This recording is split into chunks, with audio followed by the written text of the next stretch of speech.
So అలాగా retro cinema సూర్య, తమిళ hero సూర్య, కార్తిక్ సుబ్రాజ్ డైరెక్షన్లో retro అనే ఒక సినిమా వస్తుంది. దాని తెలుగులో కూడా వాళ్ళు బాగా రిలీజ్ చేయాలని ప్లాన్ చేస్తున్నారు. దానికి సంబంధించి ఆ ఫంక్షన్లో ఇతను గెస్ట్గా వెళ్ళాడు. ఆ గెస్ట్గా వెళ్ళినప్పుడు ఇతను పహల్గాం దాడుల్ని ఖండించాడు. 2 ఏళ్లకు ముందు ఖుషీ సినిమాకు మేము కాశ్మీర్లో షూట్ చేశాము. ఆ ప్రాంతంలో మమ్మల్ని ఎంతో బాగా అక్కడ ఆదరించారు. అలాంటి చోట తీవ్రవాదం, టెర్రరిజం ఉండడం కరెక్ట్ కాదు. సో టెర్రరిస్టులు అని నా కొడుకులు అన్నట్టుగానే భాష వాడాడు. నా కొడుకులకి చదువు చెప్పిస్తే చాలు, టెర్రరిస్టులుగా మారరు వాళ్ళు అనేది ఒక మాట అన్నాడు. దాని తర్వాత ఒకప్పుడు 500 ఏళ్లకు ముందు ట్రైబల్స్ కొట్టుకుంటున్నట్టుగా కొట్టుకుంటున్నారు ఇంకా కూడా అనేది ఒకటి అన్నాడు. నెక్స్ట్ సుమ అడిగింది, మీరు చరిత్రలో రెట్రో అంటేనే వెనకాన్ని కదా, చరిత్రలో వెనక్కి వెళ్తే మీరేం చేస్తారని సుమ సరదాగా అడిగితే, ఈయన సరదాగా చెప్పుండొచ్చు యాక్చువల్గా, కానీ ఈయన సీరియస్ మోడ్లో ఉన్నాడు మనిషి. దాంతో నేను ఔరంగజేబు, చరిత్రలో ఔరంగజేబుకి వెళ్ళి చెంపదెబ్బ కొడతానన్నాడు ఒకటి. 2 బ్రిటిష్ వాళ్ళను కూడా కొడతానన్నాడు. ఎందుకంటే మా చావా చూసి తను రక్తం ఉడికిపోయిందని చెప్పాడు. సో ఇది బేసిక్గా అతను చెప్పింది. ఇందులో గిరిజనులు హర్ట్ అయ్యారు, గిరిజన సంఘాలు.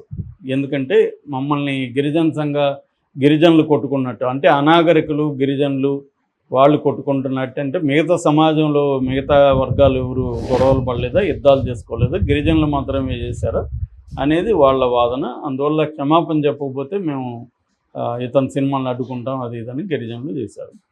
సో ఇక్కడ విజయ్ దేవరకొండ రియాక్షన్ ముందుగా మనం చూస్తే అతను చెప్పిన విషయాల్లో విజయ్ దేవరకొండకి చాలా విషయాలు చరిత్ర గురించి జ్ఞానం శూన్యం అని తెలుస్తుంది. ఎందుకంటే ఆయనకి చరిత్ర అంటే చావా చెప్తేనే చరిత్ర.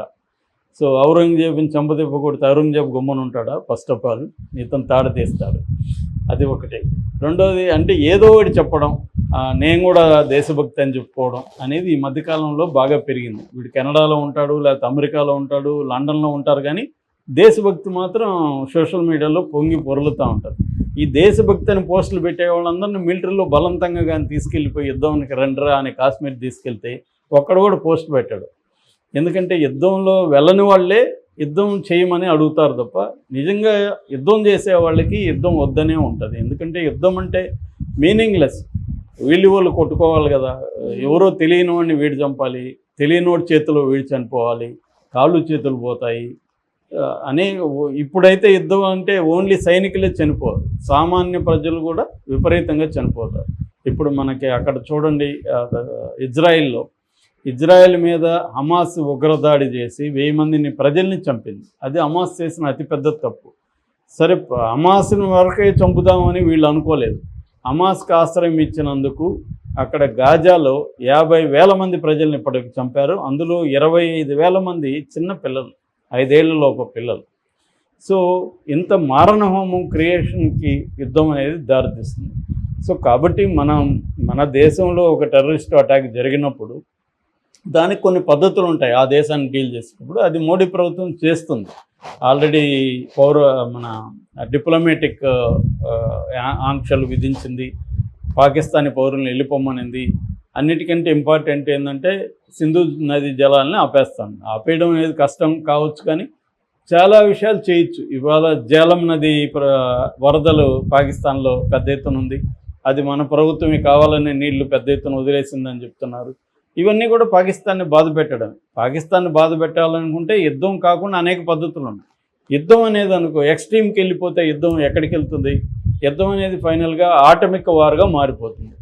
ఎందుకంటే న్యూక్లియర్ వార్గా మారిపోతుంది. న్యూక్లియర్ వార్ అంటే అర్థం ఏంటి? ఆల్రెడీ మొన్న వాళ్ళ రైల్వే మినిస్టరు ఒక మాట చెప్పాడు, మా దగ్గర 130 వార్ హెడ్స్ ఉన్నాయి, అవి కానీ మీ దేశం మీద వేస్తే మీ దేశం మొత్తం పోతుంది, మీకోసమే పెట్టున్నాం, ఎక్కడెక్కడ పెట్టున్నాం కూడా ఎవరికి తెలియదు అని చెప్పాడు. 130 అంటే ఇంకా ఎక్కువ ఉన్నాయి అనేది ఒక అంచనా. ఏది వాళ్ళ దగ్గర వార్ హెడ్స్, మన దగ్గర కూడా బాగానే ఉన్నాయి. వాళ్ళు వేసినా మనం వేసినా దాదాపు 5 నుంచి 10 కోట్ల మంది చనిపోతారు. కరువు కొన్ని ఏళ్ల పాటు, ఒక 50 ఏళ్ల పాటు భారతదేశం కావచ్చు, పాకిస్తాన్ కావచ్చు, ఎడారులుగా మారిపోతాయి. ఇంత పెద్ద నష్టం అవసరమా ఇవాళ సమాజంలో? అంటే ఇవేవి ఊహించకుండా విజయ్ దేవరకొండ లాంటి వాళ్ళు ఊగిపోతూ ఒక బాధ్యత లేకుండా మాట్లాడడం అనేది కరెక్ట్ కాదు. అంటే వాళ్ళ రెండోది టెర్రరిస్ట్ నా కొడుకులకి చదువు లేకపోవడం. చదువు ఉన్నవాళ్ళే కదా అసలు టెర్రరిస్టులను క్రియేట్ చేసేది వరల్డ్లో ఎవరు నెంబర్ 1 అంటే అమెరికా. అమెరికా లేకపోతే టెర్రరిజం ఇది ప్రపంచంలో ఈ స్థాయిలో ఉండదు. ఒసామా బిన్ లాడెన్ క్రియేట్ చేసింది ఎవరు? అమెరికానే. ఐఎస్ఐని క్రియేట్ చేసింది ఎవరు? అమెరికానే.